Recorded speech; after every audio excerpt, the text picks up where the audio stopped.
जवळजवळ 80% वाढणार, म्हणजे बेसिक सॅलरी 80% वाढणार, DA 63% होणार, तर 8वे वेतन आयोग लागू हा पुढच्या महिन्यामध्ये होणार. अशा बऱ्याच न्यूज सोशल मीडियावरती फिरत आहेत.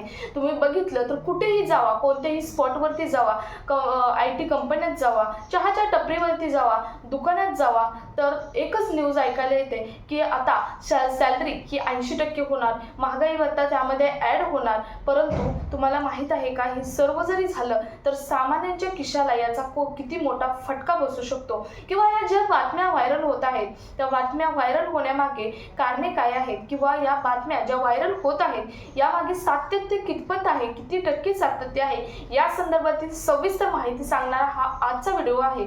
त्यामुळे हा व्हिडिओ प्रत्येक केंद्रीय कर्मचारी, राज्य सरकारचे कर्मचारी आणि सामान्य जनतेसाठी सुद्धा तितकाच महत्त्वाचा असणार आहे. त्यामुळे व्हिडिओ शेवटपर्यंत बघायचा आहे. आणि जर चॅनलवर पहिल्यांदा आलं असेल तर अशाच महत्त्वाच्या आणि गव्हर्नमेंटच्या नवीन अपडेटसाठी चॅनल सबस्क्राईब करा. त्याचबरोबर शेजारील बेल आयकॉन सुद्धा ऑन करून ठेवा, म्हणजे असेच महत्त्वाचे अपडेट तुमच्यापर्यंत रेग्युलर पोहोचत राहतील. तर नमस्कार, मी पूनम आणि तुम्ही पाहताय पुन्हा एक नवीन अपडेट. तर बघा, सोशल मीडियावर बऱ्याच अशा न्यूज व्हायरल होत आहेत की 8वे वेतन आयोग हे पुढच्या महिन्यामध्ये लागू होणार, किंवा 8वे वेतन आयोगाचा जो काही प्रादुर्भाव आहे किंवा जो काही बॅकअप आहे तो जानेवारीपासून पुढे घेतला जाणार आहे. अशा बऱ्याच न्यूज व्हायरल झालेल्या तुम्ही बघितलेल्या असतील. परंतु यामध्ये सातत्य नेमकं किती आहे, 8वे वेतन आयोगाचा जो टप्पा आहे किंवा जी काम करण्याची जी प्रोसेस आहे ते कुठंपर्यंत आलेली आहे हे तुम्हाला माहीत असणं गरजेचं आहे. तरच तुम्हाला समजणार आहे की 8वे वेतन आयोगाचा आयोग आहे तो पुढच्या महिन्यामध्ये लागू होऊ शकतो का. तर 8वे वेतन आयोगाच्या समितीने मागच्या महिन्यामध्ये एक EPFOच्या जी ऑफिशियल वेबसाईट आहे या वेबसाईटवरती एक नोट टाकली होती. या नोटमध्ये सांगितलेलं होतं की आम्हाला जे रिपोर्ट येणार होते ते रिपोर्ट अजूनही सबमिट झालेले नाहीत. म्हणजेच एका कमिटीकडून त्यांच्याकडे रिपोर्ट येणार होते, क्लिप कमिटीकडून, त्या कमिटीकडून रिपोर्ट हे आलेले नाही. त्यामुळे 8वे वेतन आयोगाची जी प्रोसेस आहे ती प्रोसेस थांबलेली आहे. रिपोर्ट न आल्यामुळे ही प्रोसेस थांबल्यामुळे आत्ताच 8वे वेतन आयोग हे लागू करू शकत नाही. हे रिपोर्ट आले की या रिपोर्टनुसार सर्व जो अभ्यास आहे तो अभ्यास केला जाईल आणि मगच सर्व माहिती इन्फॉर्मेशन कलेक्ट केली जाईल आणि मगच 8वे वेतन आयोग हे लागू केलं जाणार आहे. आता 8वे वेतन आयोगासाठी सरकारकडून 8वे वेतन आयोगाच्या समितीने 18 महिन्यांचा कालावधी घेतलेला आहे. 18 महिन्यामध्ये 8वे वेतन आयोग आहे ते पूर्णपणे लागू होणार असं 8वे वेतन आयोगाच्या समितीने सांगितलेलं आहे. त्यामुळे इतक्यातच 8वे वेतन आयोग लागू होणार याबद्दलची ऑफिशियल कोणतीही नोटिफिकेशन आलेली नाही. त्यामुळे पुढच्या महिन्यामध्ये 8वे वेतन आयोग लागू होणार या संदर्भाची अपडेट आहे ती किंवा अफवा आहे त्या अफवाच राहणार आहे. पुढच्या महिन्यामध्ये 8वे वेतन आयोग लागू होणार नाही.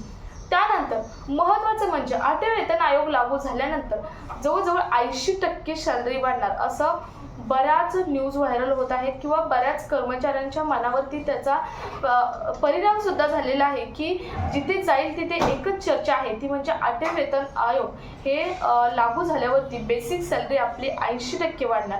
परंतु बेसिक सॅलरी 80% वाढू शकते का, तर याबद्दल तज्ज्ञांचं असं म्हणणं आहे की बेसिक सॅलरी 3 टप्प्यांमध्ये वाढू शकते. 20 ते 30%, 30 ते 50% आणि 80+ म्हणजे 80% पेक्षा जास्त सुद्धा वाढू शकते.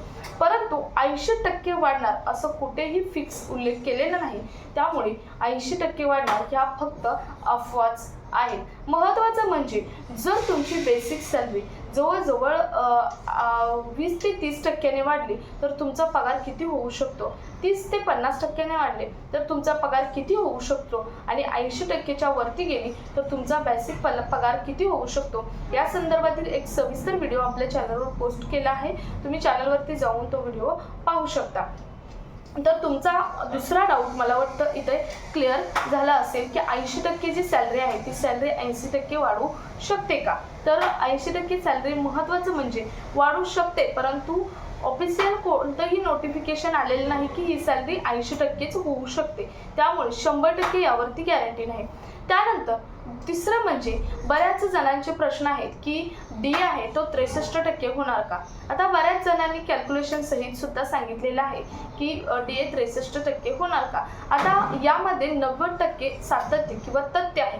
कारण मागच्या महिन्याचे जुलै आणि जून महिन्याचं जो अखिल भारतीय सूचकांक असतो ज्याला AICPचा आकडा म्हटलं जातं, हा AICPचे आकडे हे जून आणि जुलै महिन्याचे आलेले आहेत.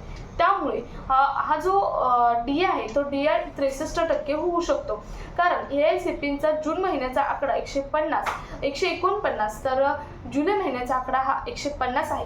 आणि DAच्या कॅल्क्युलेशनमध्ये AICPचा आकडा अतिशय महत्त्वाचा असतो. आणि DAच्या कॅल्क्युलेशनमध्ये जून आणि जुलै महिन्याचा AICPचा आकडा टाकला म्हणजे फिल केला तर DA होतो तो 63%.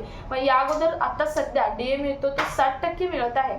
परंतु आता जर हा आकडा DAच्या कॅल्क्युलेशनमध्ये फिट केला तर याचं जो टोटल आकडा येणार आहे तो म्हणजे पर्सेंटेज येणार आहे ते 63% हे येणार आहे.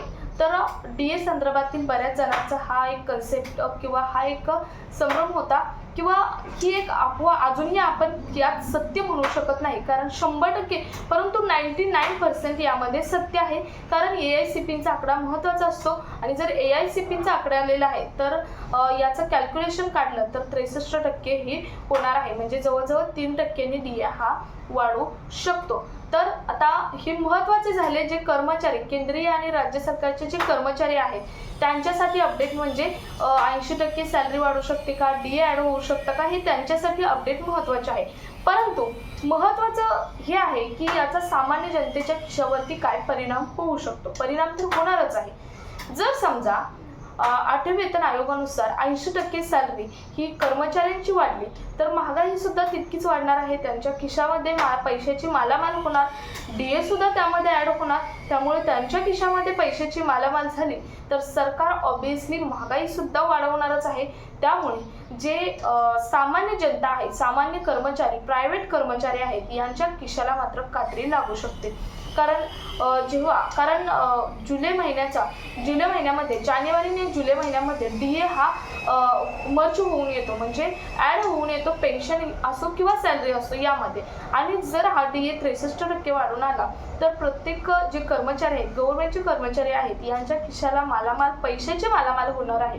आणि त्यामुळे ऑब्वियसली ही जी त्यांचं शॉपिंग करण्याचं प्रमाण, मार्केटमध्ये जाण्याचं प्रमाण हे वाढणार आहे. आणि त्यामुळेच ऑब्वियसली जी महागाई आहे ते महागाई सुद्धा वाढणार आहे. जर बेसिक सॅलरी वाढली तरी महागाई जास्तच वाढू शकते.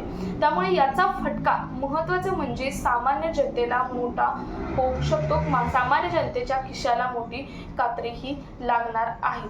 तर हाच फरक आहे की गव्हर्नमेंट कर्मचाऱ्यांची सॅलरी वाढल्यावरती जे कंत्राटी कर्मचारी किंवा जे प्रायव्हेट सेक्टरमध्ये काम करणारे कर्मचारी आहेत, शेतकरी आहेत यांच्या खिशाला मात्र कात्री लागू शकते. त्यांच्यामुळे यांचा जो महागाई आहे ती महागाई वाढणार आहे. तर अतिशय महत्त्वाचा हा व्हिडिओ आहे. तुमचं यावरती काय मत आहे? म्हणजे मी जी आता माहिती सांगितली सामान्य जनतेच्या खिशाला कशी कात्री लागू शकते यावरती तुमचा ठाम विश्वास आहे का? किंवा जे 80% सॅलरी वाढणार आहे याबद्दल तुम्हाला काय वाटतं? DA 63% होणार आहे याबद्दल तुम्हाला काय वाटतं? या संदर्भातील डिटेल माहिती सांगणारा हा आजचा व्हिडिओ होतो. तुमचं यावरती काय मत आहे हे कमेंटमध्ये नक्की सांगा. भेटूया पुढच्या एका नवीन अपडेट सोबत. तोपर्यंत धन्यवाद.